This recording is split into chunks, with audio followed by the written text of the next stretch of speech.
In the middle of the ocean, where waves rise like buildings, humans send floating giants made of steel. Ships so massive, they carry entire cities worth of cargo. But how do we build something that survives the most violent forces on Earth? Let's discover how these giants are actually made. Every ship begins not in the ocean, but inside a computer. Engineers simulate storms, pressure, and stress, pushing the design to its absolute limits. The ocean doesn't test gently, it hits you with everything. Waves, wind, instability, all at once.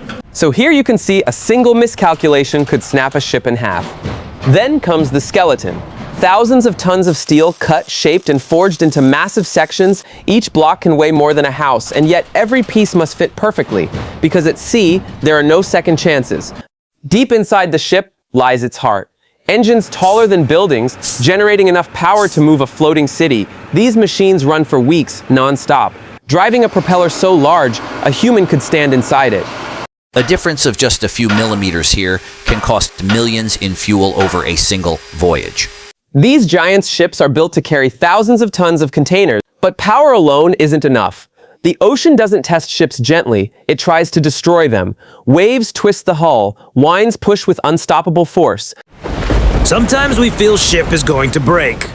So ships are designed to flex, not break, with ballast systems, stabilizers, and structures built to absorb punishment. Hundreds of engineers and workers work day and night to build such giant ships.